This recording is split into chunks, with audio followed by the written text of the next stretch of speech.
इसी वजह से सिंगापुर के ट्रांसपोर्ट सिस्टम को दुनिया का बेस्ट ट्रांसपोर्ट सिस्टम भी माना जाता है और मोस्ट अफोर्डेबल ट्रांसपोर्ट सिस्टम भी माना जाता है। आज इस वीडियो में मैं आपको ऑन रोड सिंगापुर का पूरा ट्रांसपोर्ट सिस्टम, बसेस से लेकर, मेट्रो से लेकर, एसएमआरटी से लेकर और मोनोरेल से लेकर कोशिश करूंगा कि तीनों चारों जो इनके मोड ऑफ ट्रांसपोर्ट हैं उसको डिटेल में आपके साथ शेयर करूं कि क्या देश का मुद्दा होना चाहिए।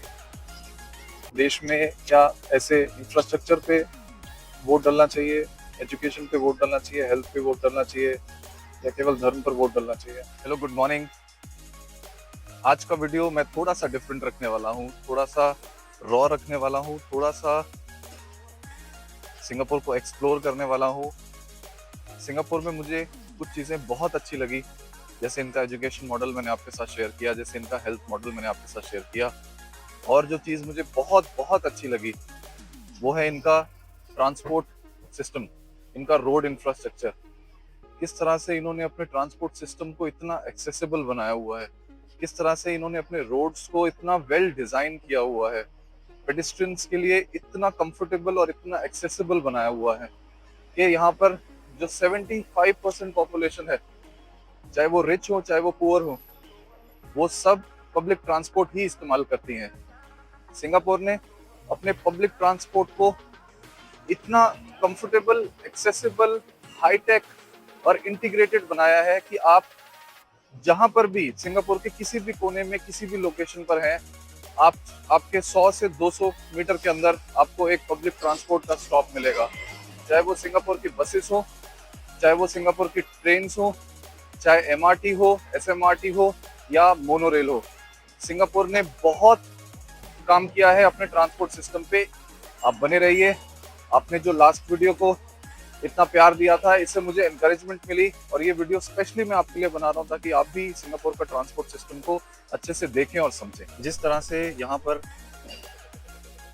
पेडिस्ट्रियन फ्रेंडली सिस्टम बनाया गया, आप देखें, जैसे मैं अकेला क्रॉस कर रहा हूँ, ये सभी गाड़ियां मेरे लिए रुकेंगी। एक एक एक जने के क्रॉस करने के लिए देखिए सारी गाड़ियां रुकेंगी। इससे ये दिखता है कि सिंगापुर में पेडिस्ट्रियंस की कितनी रिस्पेक्ट है, कितना डिसिप्लिन है। यहाँ पे जैसे ये बस स्टैंड है और मैं 135 नंबर बस यहाँ से लूंगा, तो इसका मैं एग्जैक्ट ट्रैकिंग अपने फोन पे कर सकता हूँ और इसके लिए मुझे कोई स्पेशल ऐप डाउनलोड करने की जरूरत नहीं है। सिंगापुर में जो भी पब्लिक ट्रांसपोर्ट है उसको गूगल से इतना ब्यूटीफुली अलाइन किया गया है कि आप मिनट बाय मिनट बस का ट्रैक कर सकते हैं। जैसे मेरी बस जो है अब यहाँ से 2 मिनट दिखा रही है, मेरी 135 नंबर बस मैं लूंगा जो मुझे डाउनटाउन सिटी सेंटर तक ले जाएगी, जहां से मैं आपको मेट्रो एमआरटी भी दिखाऊंगा। तो बहुत सुंदर सिस्टम इन्होंने बनाया हुआ है स्पेशली पेडेस्ट्रियन के लिए। और इसमें इसमें इस सिस्टम को इतना स्ट्रॉन्ग करने की वजह एक ये भी है कि सिंगापुर की सरकार ये चाहती है कि ज्यादा से ज्यादा लोग जो हैं वो पब्लिक ट्रांसपोर्ट का यूज करें, जिससे जिससे गाड़ियां कम हो। और गाड़ियां कम करने के लिए सरकार ने एक और बहुत अच्छी, मैं मानता हूँ, चीज करी है कि यहाँ पर आप अगर गाड़ी खरीदने जाते हैं तो गाड़ी खरीदना बहुत मुश्किल है, बहुत एक्सपेंसिव है यहाँ पे कार्स। और एक और इन्होंने बहुत अलग रूल किया है कि अगर आपको यहाँ पे नई गाड़ी खरीदनी है तो आपको अपनी पुरानी गाड़ी डिस्पोज ऑफ करनी पड़ेगी पहले। ऐसा ही नहीं कि आपके घर में 6 गाड़ियां खड़ी हैं, 2 अनयूज्ड हैं और फिर भी आपको नई गाड़ी चाहिए। तो सिंगापुर सरकार ने प्राइवेट ट्रांसपोर्ट को डिस्करेज किया है, टैक्सेस लगाए हैं और पब्लिक ट्रांसपोर्ट को बहुत अफोर्डेबल बनाया है। तो ये मेरी बस आ गई है। यहाँ पे 2 तरह की बसेस हैं, एक है डबल डेकर और एक है सिंगल फ्लोर बस। और एक और स्ट्रेंज बात ये कि यहाँ पर आपको कोई भी वो नहीं मिलेगा, कंडक्टर नहीं मिलेगा, टिकट चेकर नहीं मिलेगा। आपको खुद ही अपना टैप करना है और खुद ही आप बस में जाके बैठ जाइए। इतना ट्रस्ट यहाँ की सरकार यहाँ की जनता पे करती है। आप लुत्फ उठाइए ब्यूटीफुल सिटी व्यूज का और मैं थोड़ा सा सेटल डाउन हो जाता हूँ।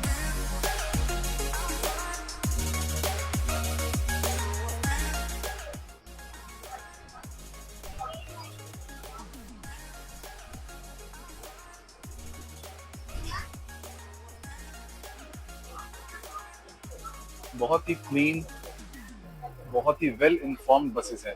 देखिए, इस प्रोग्राम की मैं बात कर रहा था। यहाँ की जनता के लिए सरकार पब्लिक ट्रांसपोर्ट को प्रमोट करने के लिए बहुत तरह से प्रोग्राम्स चलाती है। आप मंथली पासेस ले सकते हैं, एंडरली पासेस ले सकते हैं।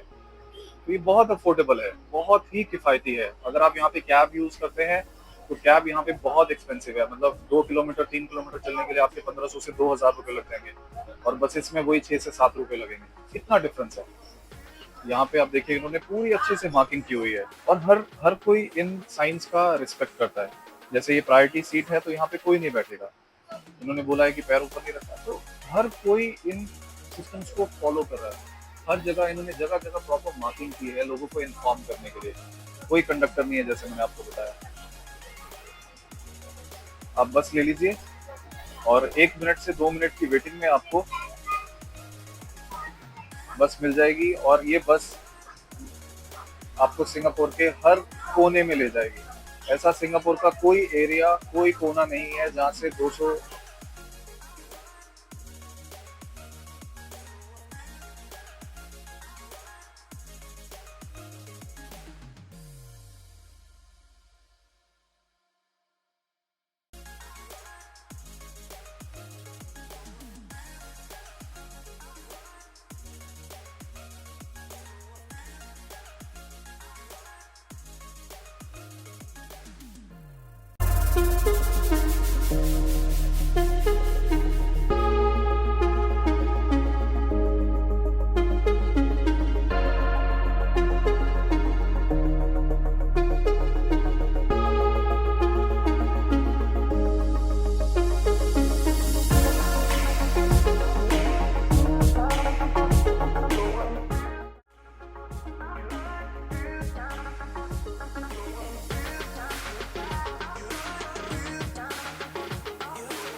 देखिए, जैसे मुझे अब बस नंबर 138 लेनी है। हर बस की यहाँ पे अलग मार्किंग है। जैसे जिसको 224 लेनी है वो वहाँ जा रहे हैं, जिसको 265 वहाँ जा रहे हैं। मुझे 138 लेनी है, तो मैं 138 वाली लाइन को फॉलो पूरा करूँगा। कोई हॉटस्पॉट्स नहीं है, किसी से पूछने की ज़रूरत नहीं है।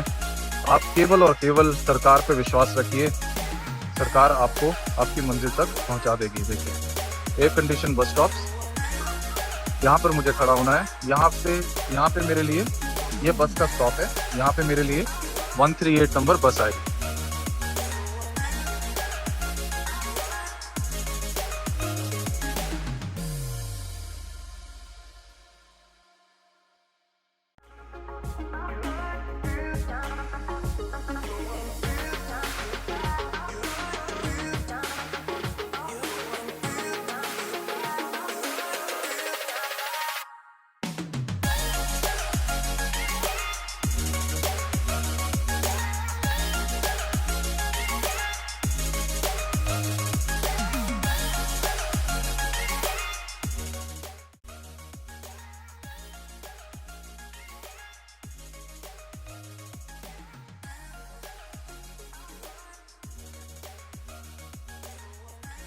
सबसे अमेजिंग बात यह है कि किस तरह से सिंगापुर ने एक मॉडर्न सिटी और एक फॉरेस्ट या कंट्री साइड को बहुत ब्यूटीफुली मर्ज किया हुआ है।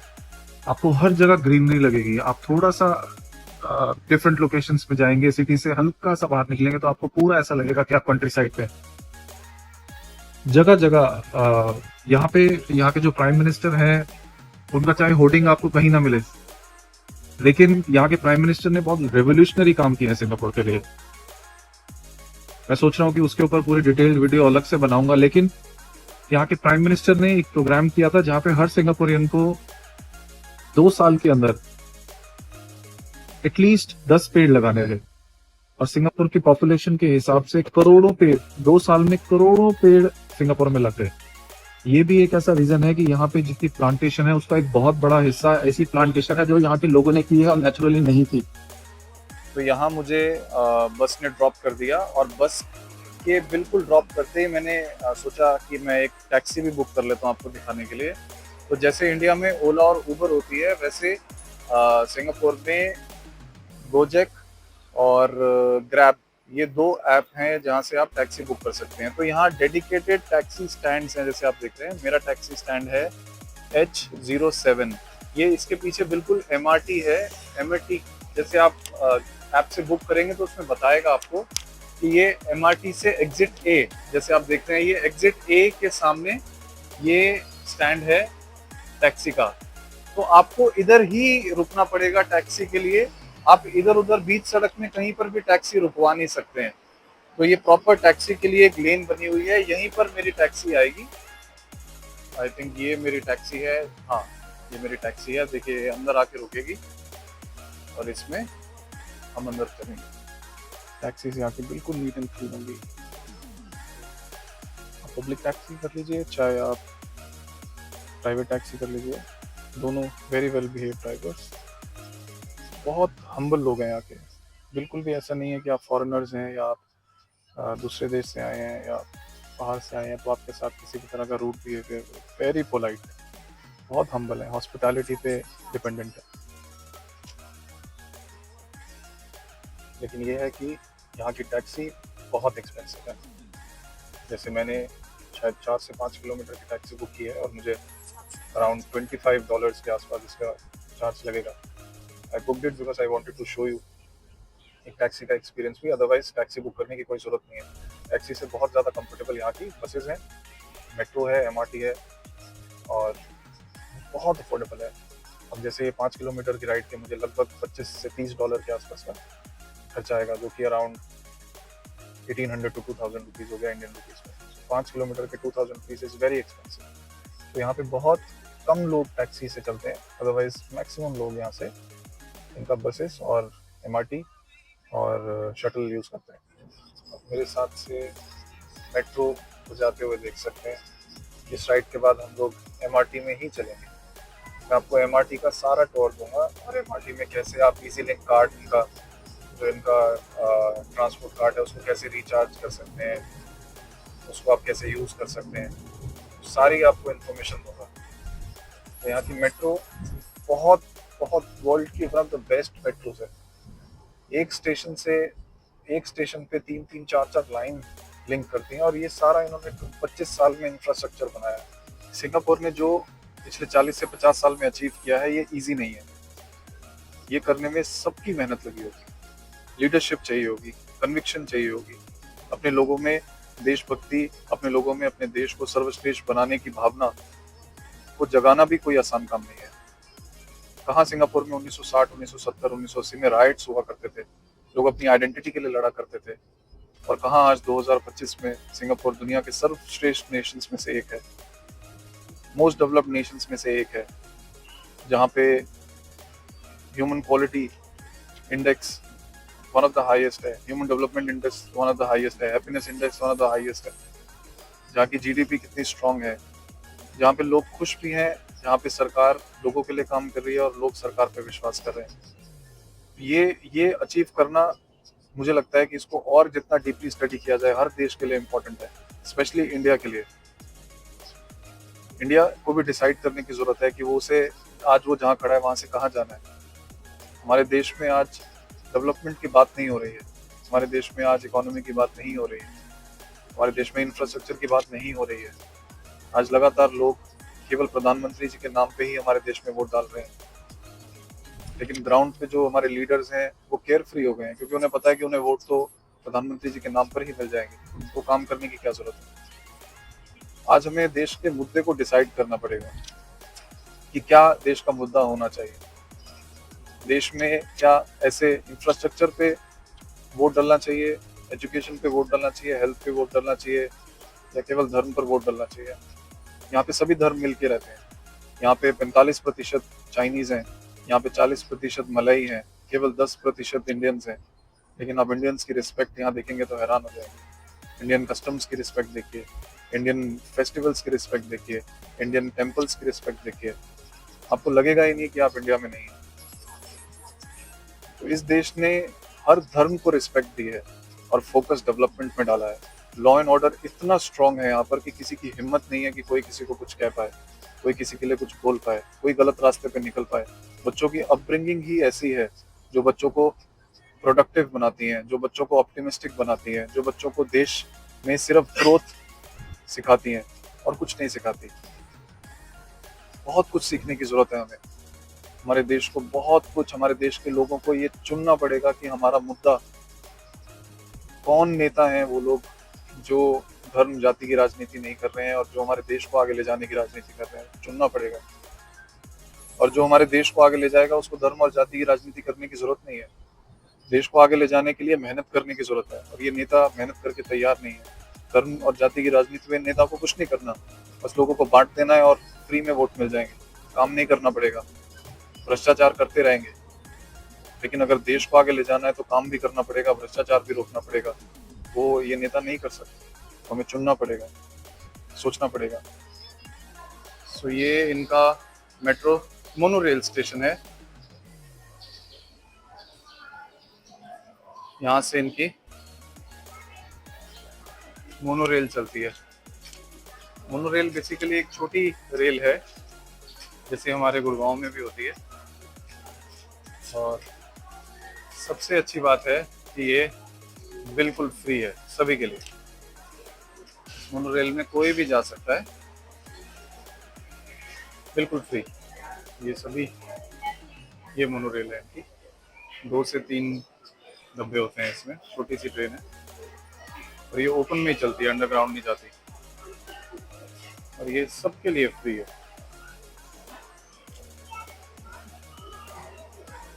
जिसमें हम जो लोग भी जा रहे हैं, किसी को कुछ पे करने की जरूरत नहीं है। हर 1 से 2 मिनट के बाद एक ट्रेन आती है, छोटी सी ट्रेन है।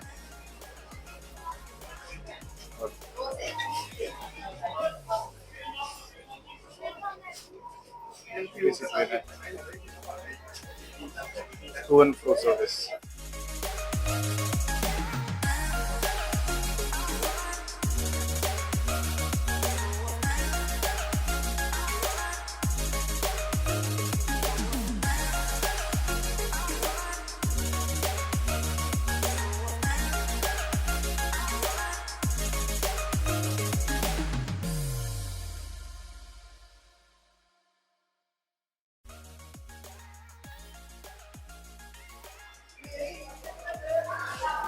ये है इनका मोनोरेल स्टेशन। बहुत छोटी सी ट्रेन है, आप ये देखिए, बहुत छोटी सी ट्रेन है। 2-3 डब्बों की ट्रेन है, अलग अलग कलर्स की, मल्टी कलर। ये इनकी मेट्रो, ये इनकी मोनोरेल है।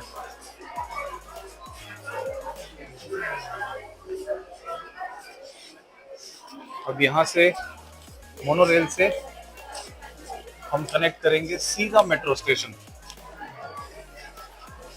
अंदर हर चीज अंदर एक दूसरे से कनेक्टेड है। आपको धूप में बाहर जाने की जरूरत ही नहीं है। आप बस स्टैंड पे उतरिए, सीधा मोनोरेल में जाइए, सीधा मेट्रो स्टेशन में जाइए, और जहां आगे से आपको जाना है आप अंदर ही अंदर, हर चीज आपस में कनेक्टेड है। ये इनका मेट्रो स्टेशन है, MRT जिसे कहते हैं।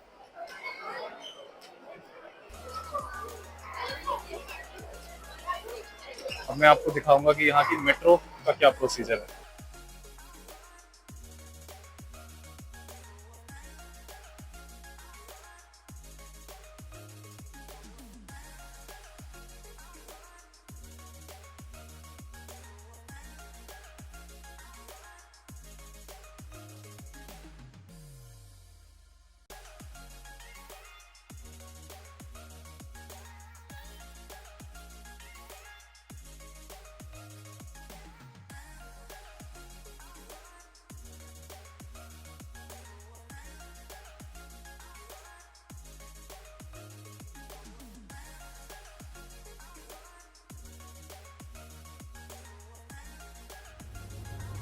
तो मैंने आपको आज सिंगापुर के सारे ट्रांसपोर्ट सिस्टम उम्मीद करता हूँ कि अच्छे से दिखाए होंगे। और आपने मेट्रो भी देख लिया, MRT भी देख लिया, और मोनोरेल भी देख लिया। और मुझे लगता है कि ये पब्लिक और सरकार की पार्टनरशिप का बहुत अच्छा उदाहरण है, जहाँ पे सरकार लोगों के लिए फैसिलिटीज़ बनाती है और जनता उन फैसिलिटीज़ को संभाल के रखती है, सफाई रखती है, डिसिप्लिन में रहती है। मुझे लगता है कि ये बहुत बड़ी बात है, और किसी भी देश को सक्सेसफुल होने के लिए ये होना बहुत ज़रूरी है। अगर ऐसा कोई देश नहीं करता है तो उसका सक्सेसफुल होना मुश्किल है। और इसी उम्मीद के साथ कि शायद एक दिन हमारा भारत भी ऐसा ही बनेगा, ज़रूर बनेगा। बस आप उन लोगों को चुनिए जो आपको धर्म और जाति में ना उलझाएं, देश को आगे बढ़ाने की बात करें, ऐसा डेवलप्ड बनाने की बात करें। अपना ध्यान रखिए। बहुत बहुत धन्यवाद।